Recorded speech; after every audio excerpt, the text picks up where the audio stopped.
కమలైతే పల్లవి దగ్గరికి వచ్చి ఇలా అంటూ ఉంటాడు, మా వదిన ఇంట్లోనే లేకపోవడం నువ్వు చాలా హ్యాపీగా ఫీల్ అవుతున్నట్లుగా ఉన్నావు అనేదా అంటూ ఉంటాడు కమల్ పల్లవితో. అలా అనేసరికి పల్లవి అయితే ఒకసారిగా షాక్ అవుతూ ఉంటుంది. వీడేంటి ఇలా మాట్లాడుతున్నాడు, నా మీద గట్రా డౌట్ వచ్చిందా ఏంటా వీడికి అనేది అనుకుంటూ ఉంటుంది పల్లవి.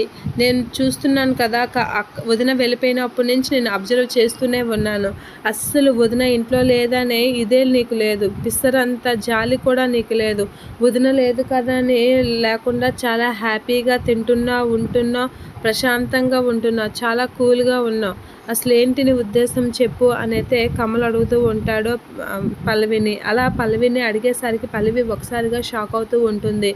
అస్సలు అందరూ ఇంట్లో ఎవరో ఒకరు బాధపడుతూనే ఉన్నారు, కానీ నువ్వు మాత్రం బాధపడలేదు అనేది అంటూ ఉంటుంది. అయితే దాని అర్థం ఏంటి అని అయితే పల్లవి అంటూ ఉంటుంది.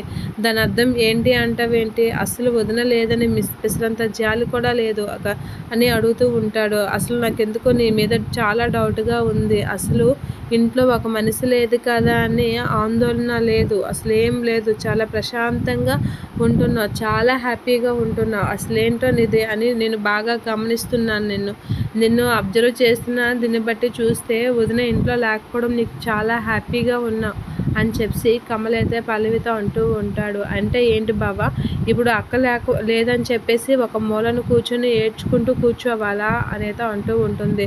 అలా కాదు, అలా కూర్చోకపోయినా ఒక ముఖంలో తెలుస్తుంది కదా ఇది, కానీ నీ ముఖంలో అది ఏమాత్రం కనిపించడం లేదు అనేది అంటూ ఉంటాడు కమల్. ఆ మాటలకి పల్లవి అయితే ఇలా అంటూ ఉంటుంది, ఏంటి అసలు ఇప్పుడే ఆరాధ్య అమ్మ లేదని బాధపడుతుంది, నేను కూడా బాధపడితే ఆరాధ్య అలా చూస్తే ఇంకా తన బాధ ఎక్కువ అవుతుంది. ఇంకా బావగారు అంటారా, ఎంతో ఇష్టంగా పెళ్లి చేసుకున్న భార్య ఇంట్లో నుంచి వెళ్ళిపోతే ఆ భర్త పరిస్థితి ఏంటో నీకు తెలుసా అనేది అంటూ ఉంటుంది పల్లవి.